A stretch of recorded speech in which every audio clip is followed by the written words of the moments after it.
Hi and welcome. I'm so glad you found my channel. My name is Erin, and on my videos I show you how to create DIY bath and beauty products. So let's go ahead and get started with this week's video. Today I'm going to show you how to make this very lightweight, fast absorbing, and non-greasy face cream.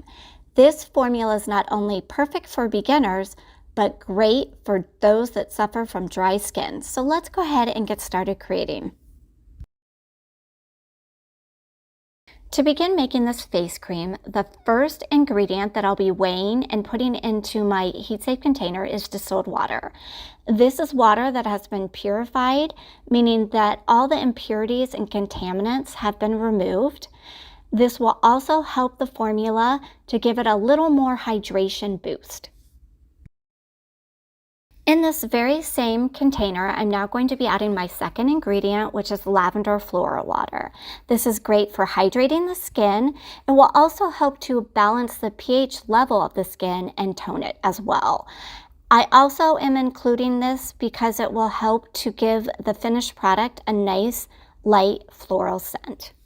Next, I'm adding some rose floral water. I chose to use this ingredient because it contains vitamins A and C, which are very helpful when it comes to slowing the aging process of the skin. Also, it will help to give the skin a nice glow to it. And what I really love about this is combined with the lavender floral water, it smells amazing. Okay, so now it's time for me to go ahead and weigh my ingredients, and this includes the container as well. Once I have weighed everything, I'm going to go ahead and write that number down here on my paper. And this is something that's very important because you will need to refer back to this number later on as you're making this face cream. Now that I have added all my water ingredients, I'm covering this and I'll be setting this aside. I'll show you here in a few minutes why I am doing this. This next step is equally as important as weighing the waters were. So in a separate container, I'm adding just about 2 to 3 grams of additional water and then covering it and setting it aside. In a completely separate beaker, I'm adding some amaranth oil. This is a little more expensive than other carrier oils. I chose to use this in this formula because it hydrates and softens the skin, but it also does not clog the pores and does not leave a greasy residue. Next, I'm adding some baobab oil. This oil has so many rich vitamins and nutrients. It is well known in the skincare industry, and it contains omega-3 fatty acids, which will help to improve moisture of the skin while promoting collagen production. To help combine the oils and water together, along with moisturizing the skin, in this formula, I'm adding some emulsifying wax. I now am adding acetyl alcohol. This is a co-emulsifier and it will help to thicken our face cream.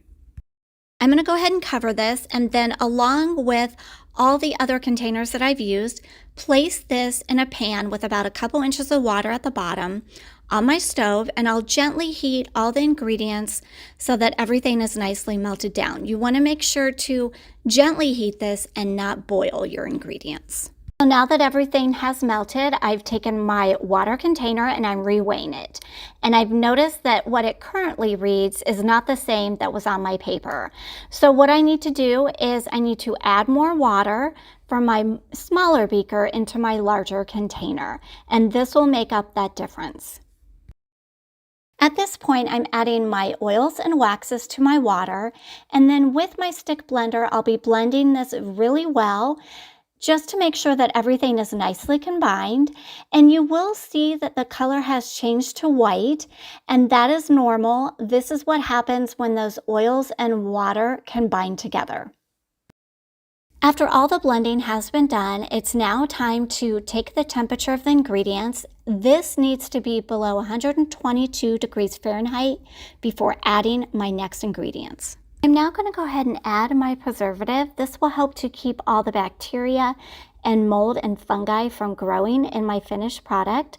And the one that I am using today is Liquid Germal Plus. This is a broad spectrum preservative, and I find it very easy to use, especially for beginners. After adding the preservative, I'm stirring this really well. I want to make sure that everything's nicely combined.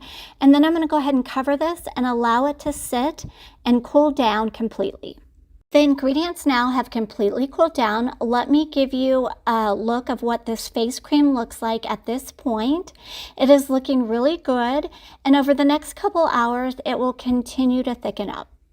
Now that everything has cooled down completely, this is the perfect time for me to go ahead and put all of the face cream into my jar. Now I am using a 4-ounce round jar like this, and this is the perfect size because this formula makes exactly 4 ounces. Now, I did want to let you know that this cream is not super thick, and I designed it that way because I wanted it more to be a cream that was very hydrating, not necessarily something that was super thick. Here is what the face cream looks like on the skin when applied. This has a very light floral scent to it. It is fast absorbing. It does not leave a greasy residue behind, and I felt like afterwards my skin felt very hydrated. This is something that you can use daily or as often as needed. Before I end this video, let me share with you some substitutions that I would recommend for this face cream. For the 2 different oils that I showed today, you can either use camellia seed or grapeseed oil in place of either or both of those oils. Instead of the emulsifying wax, you could use polo wax instead. And if you do not have lavender or rose floral water, definitely you could use some extra water in place of. So thanks for watching, and if you'd like to see more DIY formulas, don't forget to like and subscribe.